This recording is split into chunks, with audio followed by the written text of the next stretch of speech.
கிருஷ்ண பரமாத்மா பாண்டவர்களிடம் திரும்பி வந்தார். திரும்பி வந்து, தருமா, அவர்கள் சண்டையவே கேட்கிறார்கள். நான் சரி என்று சொல்லிவிட்டு வந்துவிட்டேன் என்று கூறினார். கிருஷ்ணா, இதையும் நீ எதிர்பார்த்தது தானே, வேறென்ன செய்ய முடியும் என்று சகாதேவன் கூறினான். என்ன சகாதேவா இப்படி கூறுகிறாய் என்று கிருஷ்ண பரமாத்மா சகாதேவனிடம் கேட்டார். சரி, சண்டையை நிறுத்த நீ ஏதாவது சொல் என்று சகாதேவனிடம் கேட்டார். சகாதேவன் மிகப்பெரிய வாழ்வீச்சில் வல்லவன், ஜோதிடத்தில் மிகப்பெரிய ஞானி. அவன் சொன்னதே நடக்கும். அவன் மாத்ரியின் புதல்வன். அஸ்வினி குமாரர்களுக்கு நகுலனும் சகாதேவனும் இரட்டையராக பிறந்தவர்கள். அந்த மிகப்பெரிய அறிவாளி, மிகப்பெரிய பலவான் சகாதேவன். உடனே சகாதேவனை அழைத்து கொண்டு கிருஷ்ணர் ஒரு ஆற்றங்கரைக்கு சென்றார். ஆற்றங்கரைகள் சென்று, சகாதேவா, நீ அனைத்தையும் அறிந்தவன். இந்த பாரத போரை நடக்காமல் தடுப்பதற்கு உன்னால் ஏதாவது செய்ய முடியுமா? சொல் பார்க்கலாம் என்று கேட்டார். உடனே கிருஷ்ணா, நடத்தி வைப்பதும் நீயே, நடக்கச் செய்வதும் நீயே, அனைத்தும் நீயே செய்வது. நான் என்ன செய்வது சொல் கிருஷ்ணா என்று கேட்டார்.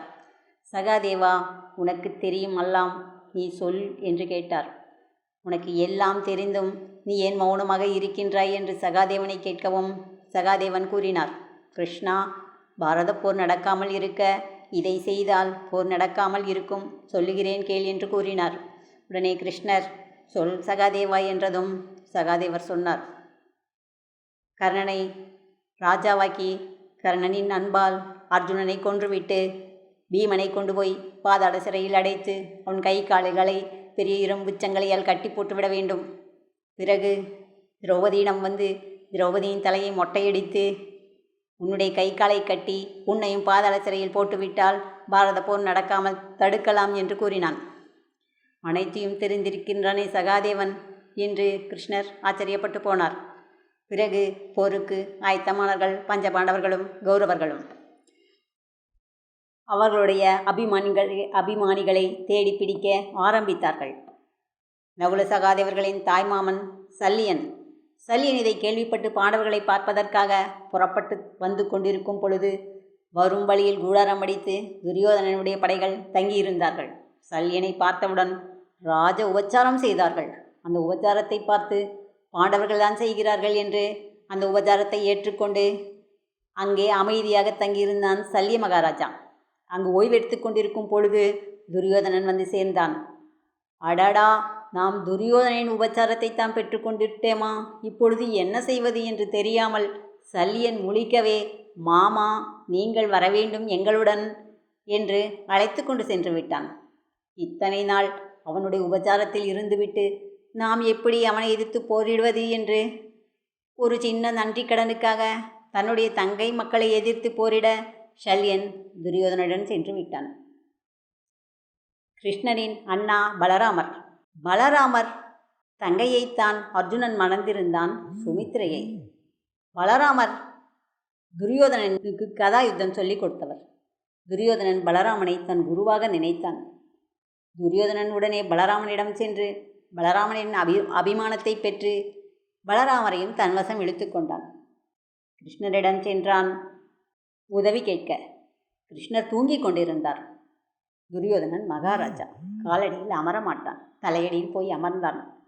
அர்ஜுனன் அப்பொழுது வந்தான், காலடியில் அமர்ந்து கொண்டான். கிருஷ்ணர் எழுந்தார். முதலில் துரியோதனனை பார்த்தார், பின்பு அர்ஜுனனை பார்த்தார். பார்த்தவுடன் துரியோதனன் கேட்டான், கிருஷ்ணா, நான் தான் முதலில் வந்தேன், என்னை தான் முதலில் பார்த்தாய், அதனால் நான் கேட்பதைத்தான் நீ தர வேண்டும் என்று துரியோதனன் சொல்லவே, சரி என்று சொல்லிவிட்டார் கிருஷ்ண பரமாத்மா. சரி, நீ என்ன வேண்டும் கேள், தருகிறேன் என்று கேட்டதும், உன்னுடைய படைகள் அனைத்தும் என் பக்கம் இருக்க வேண்டும் என்று துரியோதனன் கேட்டான். சரி, அப்படியே ஆகட்டும் என்று கிருஷ்ணர் சொல்லிவிட்டார். உடனே அர்ஜுனனை பார்த்து, அர்ஜுனா, என் படை முழுதும் துரியோதனிடம் சென்று விட்டது. இப்பொழுது நான் மட்டும்தான் இருக்கிறேன். நான் ஆயுதமும் எடுக்க மாட்டேன். என்னை வைத்து நீ என்ன செய்ய போகிறாய்? என்ன வேண்டும்? எதுவும் இல்லை என்னிடம் கேட்க, கொடுக்க. என்ன வேண்டுமோ கேள் என்றார். உடனே அர்ஜுனன், கிருஷ்ணா, நீ மட்டும் என்னுடன் இருந்தால் போதும், நீ ஆயுதம் எடுக்காவிட்டாலும் நீ மட்டும் என் அருகில் இருந்தால் போதும் என்று அர்ஜுனன் கூறவே, சரி என்று ஒத்துக்கொண்டார். இப்பொழுது அவரவர்களுடைய அபிமானிகளை அவர்கள் சேர்த்து கொண்டு சண்டைக்கு ஆயத்தமானார்கள். சண்டையும் வந்தது. ஒவ்வொரு நாளும் ஒவ்வொரு தளபதியை ஏற்பாடுபடுத்தி சண்டைக்கு அனுப்பி கொண்டே இருந்தார்கள். ஒவ்வொரு படை தளபதி முடிந்ததும் அடுத்த தளபதி சென்று கொண்டே இருந்தார். இப்பொழுது துரோணாச்சாரியின் முறை வந்தது. துரோணாச்சாரியார் படத்தளபதி ஏற்று போருக்கு வந்து நின்றார். துரோணாச்சாரியார் அனைவருக்கும் குரு, ஆசான், சகல கலையும் கற்றுக் கொடுத்தவர். அவரை எதிர்த்து எப்படி வெல்ல முடியும்? அவரை எதிர்த்து அம்பிட்டால் அவர்தான் வெல்லுவார். என்ன செய்வது என்று தெரியாமல் பாண்டவர்கள் தவித்து கொண்டிருக்கும் பொழுது தருமரிடம் கூறினார் கிருஷ்ண பரமாத்மா, தருமா, நான் இப்பொழுது ஒன்று சொல்லப் போகிறேன். நீ அதற்கு ஒத்துக்கொண்டு தான் ஆக வேண்டும். அப்படி நீ செய்தால் மட்டுமே நாம் வெல்ல முடியும். இல்லாவிட்டால் துரோணர் நம்முடைய படைகளை சின்னாபின்னமாக்கி விடுவார். என்ன செய்யலாம் என்று நீயே சொல் என்று கேட்டார். சரி என்று தர்மர் என்ன சொன்னாலும் நான் கேட்கிறேன் என்று ஒத்துக்கொண்டார். ஒத்துக்கொண்டவுடன், தருமா, அஸ்வத்தாமா என்று ஒரு யானை இறந்து விட்டது. நான் இப்பொழுது அஸ்வத்தாமன் இறந்து விட்டான் என்று சொல்லப்போகிறேன். நீ அதற்கு ஆமாம் என்று சொல்லிவிட வேண்டும். அப்பொழுது துரோணாச்சாரியார் காதில் விழும்போது, நீ சொல்லிவிடு, யானை இறந்து விட்டது என்று சொல்லிவிடு, அப்புறம் பேசிக்கொள்ளலாம், இதை மட்டும் செய் என்று சொன்னார். சரி என்று தர்மதேவர் ஒத்துக்கொண்டார். ஒத்துக்கொண்டவுடன் சண்டையில் பஞ்சபாண்டவர்களுக்கு எதிரில் துரோணாச்சாரியார் வந்து நின்றார். அப்பொழுது அஸ்வத்தாமன் என்ற யானை இறந்து விட்டது என்பதை கிருஷ்ணர் அறிவித்தார். அஸ்வத்தாமன் இறந்து விட்டான் என்று உரக்கச் சொல்லவே துரோணாச்சாரியார் தருமரை பார்த்தார். ஏனென்றால் தருமர் மட்டுமே பொய் சொல்ல மாட்டார். தருமர் ஆமாம் என்று சொல்லிவிடவே துரோணாச்சாரியார் தன்னுடைய ஆயுதங்களை கீழே எறிந்துவிட்டு புறப்பட்டு சென்று விட்டார். அப்பொழுது தருமர் ஆயுதங்களை துரோணாச்சாரியார் போட்டுவிட்டவுடன் அது குஞ்சரா, யானை என்பதை குஞ்சரா என்று சொல்லவே, அப்பொழுது பாஞ்சசன்யத்தை எடுத்து கிருஷ்ணதேவர் ஊதவே அந்த குஞ்சரா என்ற வார்த்தை துரோணாச்சாரியார் காதில் விழாமலே போய்விட்டது. துரோணாச்சாரியார் புறப்பட்டு தன்னுடைய மகன் இறக்க மாட்டான், யாரும் அவனை கொல்ல முடியாது, நாம் வரம் வாங்கி உள்ளோம் என்பதை மறந்துவிட்டார். மறந்துவிட்டு புத்திர சோகத்தால் பீடிக்கப்பட்டு புறப்பட்டு சென்று ஆற்றங்கரையில் அமர்ந்து கொண்டார்.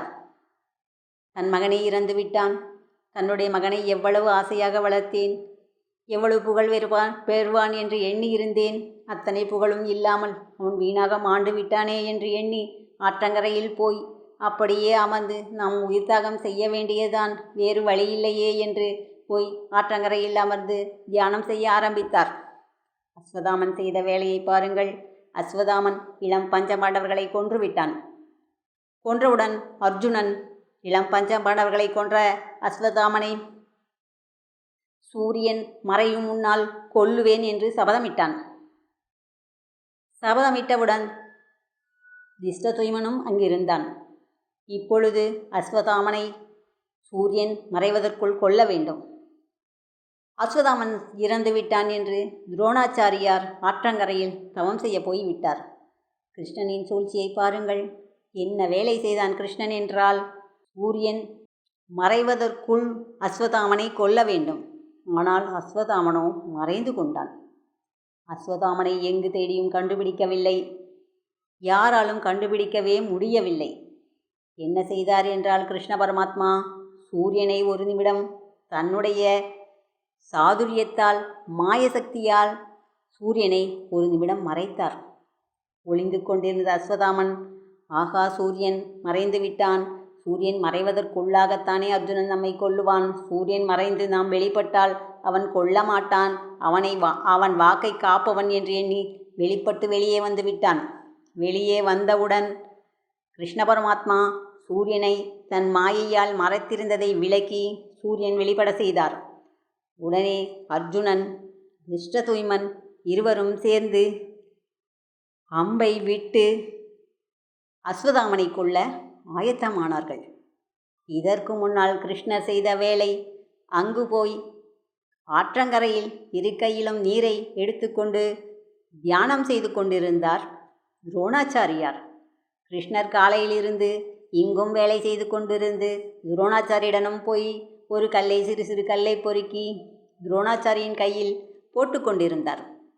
கையில் கணம் ஏறியவுடன் கண் திறந்து பார்த்து கல் இருந்ததனால் துரோணாச்சாரியார் அந்த கல்லை கீழே போட்டுவிட்டார். கிருஷ்ணர் தான் பலவரும் எடுப்பவர் ஆயிற்றே. அதனால் இங்கும் வேலை செய்து கொண்டு அங்கும் ஒருவரில் உட்கார்ந்திருந்து கல்லை பொறுக்கி காலையில் இருந்து போட்டு கொண்டிருந்தால் துரோணாச்சாரியன் கைகளில் கண் திறந்து பார்த்தால் கை நிறைய கல் கீழே போட்டு விடுவார்.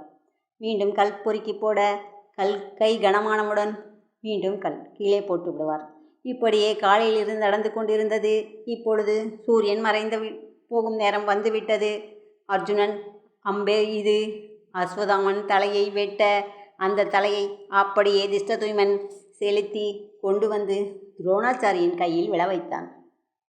மீண்டும் கை கனமாகவே துரோணாச்சாரியால் கையில் சிறு கற்களே தான் இருக்குமே என்பதால் அந்த தலையை அப்படியே கீழே போட்டார். துரோணாச்சாரியாரின் பரம் என்ன? அஸ்வதாமனின் தலையை யார் நிலத்தில் வீழ்த்துகிறார்களோ அவர்கள் தலையை வெடித்து சாக வேண்டும் என்பதே. இப்பொழுது அஸ்வதாமனின் தலையை கீழே போட்டவர் துரோணாச்சாரியார். துரோணாச்சாரியின் தலை வெடித்து சிதறியது. துரோணரின் கதை முடிந்தது.